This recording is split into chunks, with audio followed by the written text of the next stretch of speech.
Empire.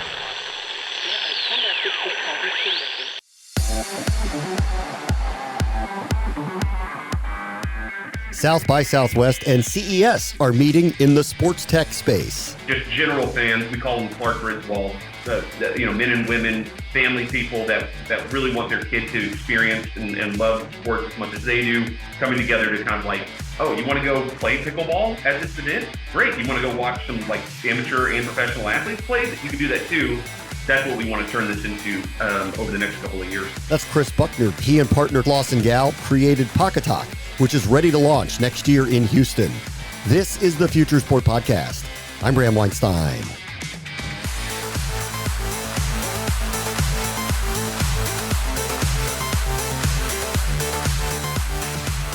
It is about time that all of the innovation and education going on in modern sports technology found a hub for like-minded insiders and fans to converge. And so the idea of Pokatok was birthed.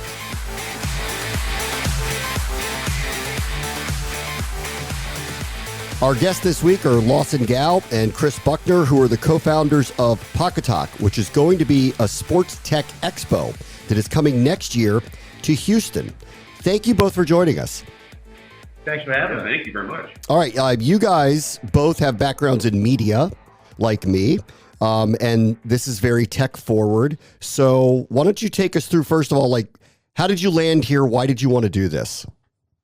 Yeah, our path inadvertently kind of built a nice foundation for this. And I'll let Buck go after, but I have less of a sports media background. My father has a long career in sports media. Mine was more in tech and sports tech. We now have a sports tech accelerator that we run. We did a sports tech SPAC, which was terrible timing, but afforded us the opportunity of talking to hundreds of sports technology companies throughout the world. And my previous company was a startup incubator that just coincidentally had a lot of sports innovation activity in it. Yeah, and my last 9 years have been in the sports tech industry. I founded two sports tech companies, one in kind of the general sports space and one in esports. But Lawson and I, because of his father, met all the way back in 2012. So we knew we always wanted to work together.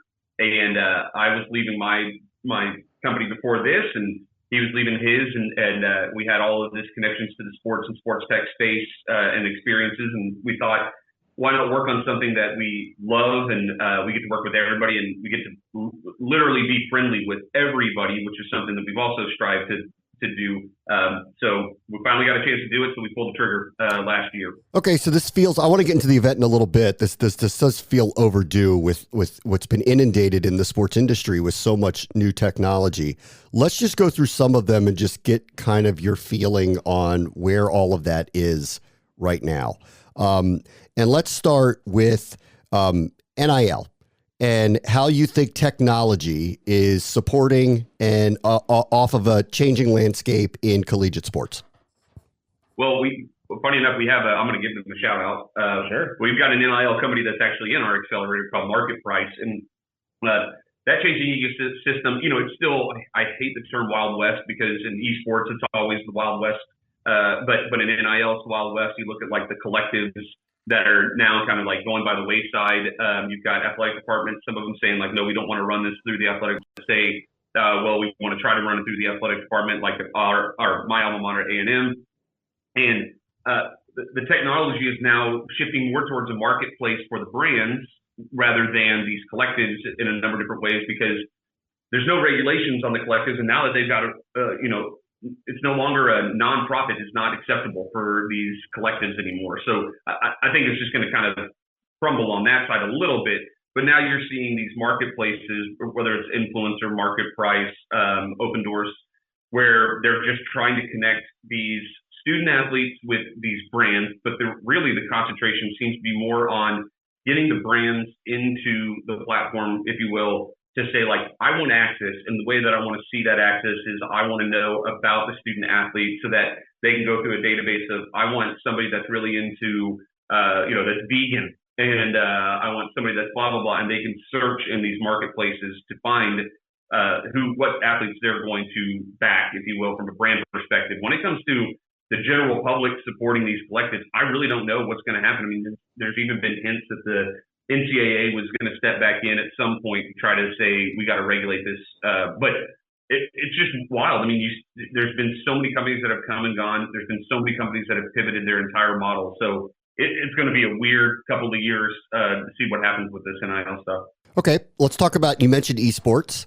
Where do you think that is going in terms of technology and audience growth? So my last 5 years, I was in very specifically the collegiate esports space. And we were actually the software that 100% of the D1 colleges used in order to run their esports programs. And speaking from a college perspective, that's a mess right now because esports don't want to run through athletics, so they're running through like student activities, varsity, rec, club. In the pro space, what you're seeing, like, and he has direct experience with this, getting the chance to see some pro sport or pro esports orgs.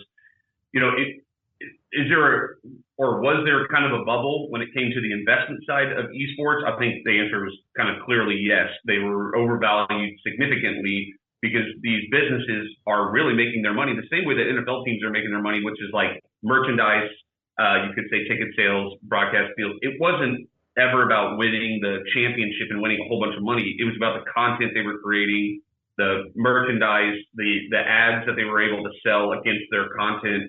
And so that revenue model is more conducive to like a traditional revenue model, meaning the multiples, and I don't need to get into all of that. They were inflated to this point that investors were pumping hundreds and hundreds of millions of dollars into the esports space, specifically in the pro org space, and the value just came back down. Now, is there a bubble in terms of esports viewership? No, that's going to continue to grow forever. It's not only already humongous, it's going to continue to be even bigger and bigger and bigger. I just think there was everybody kind of came back to earth on valuations when it came to esports because everybody just got excited. They saw it as the future NFL or the future NBA, which is fine. It's not defined enough yet.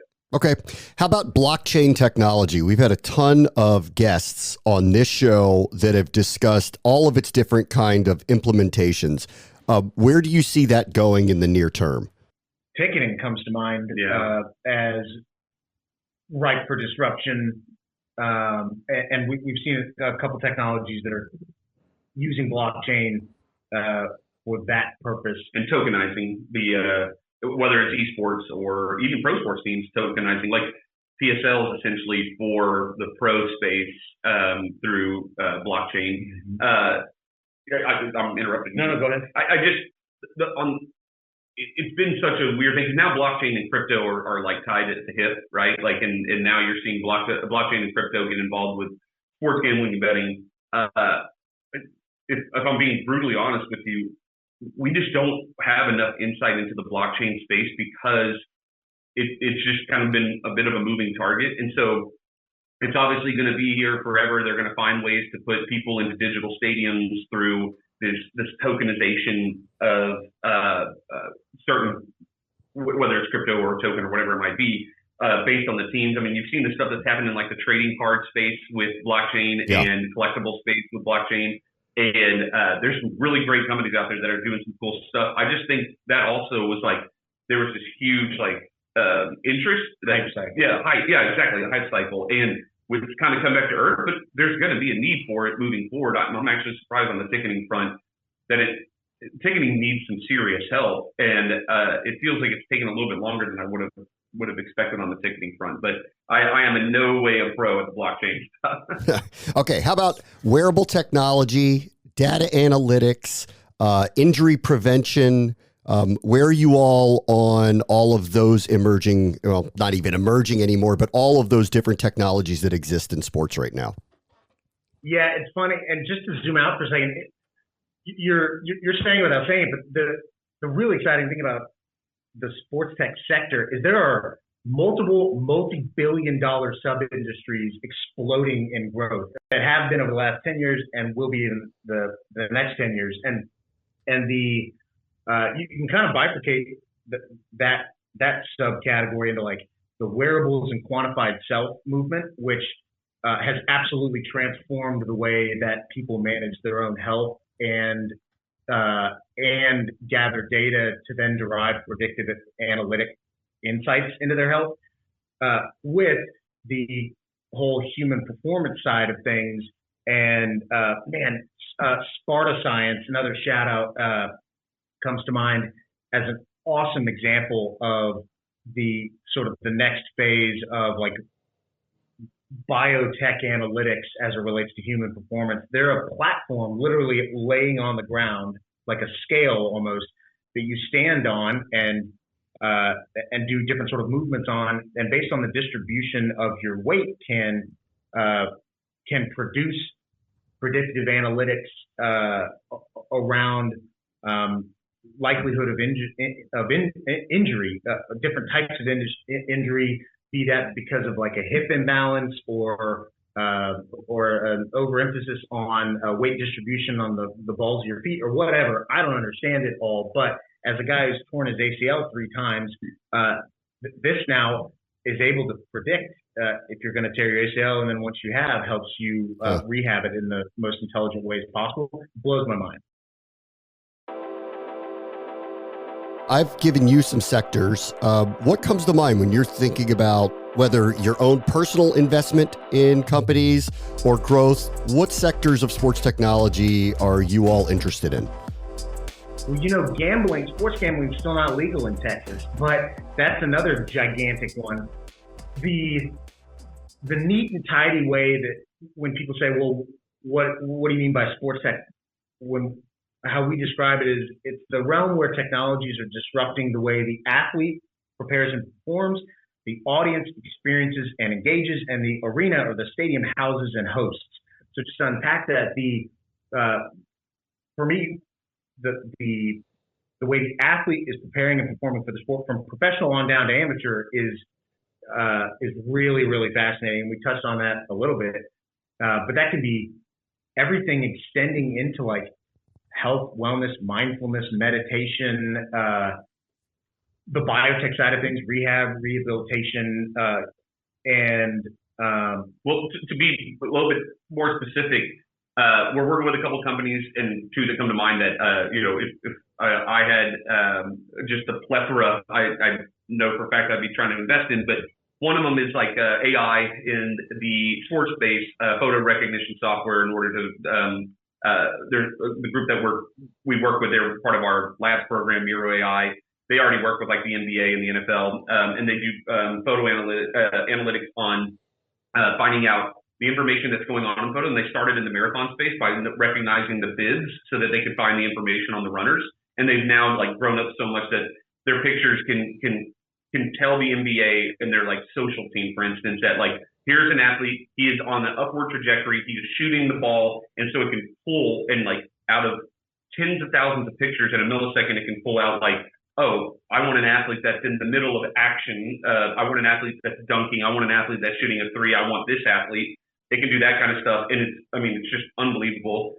In the media space, sports media space, Tally Site is another one of the companies that we're working with. They're already working with like USA Today and most of the big media companies, and they provide the tool that the writers use in order to like do their sports betting, their props and stuff like that, their own version of it. So when you go to USA Today Sports and you look at one of their writers and you see like, oh, this is their line, this is their spread, this is their whatever, that they're using this Tally Site tool. And I think it's just such a cool idea of you're supplying all of the writers all in the sports betting space with a tool that automates the process so that across their channels they're able to put up concise and consistent kind of sports betting props and that kind of stuff. One of our companies called Reflection has a light board that trains your rapid eye movement speed and your eye-hand coordination based on lights that light up that you have to touch. And there are studies now that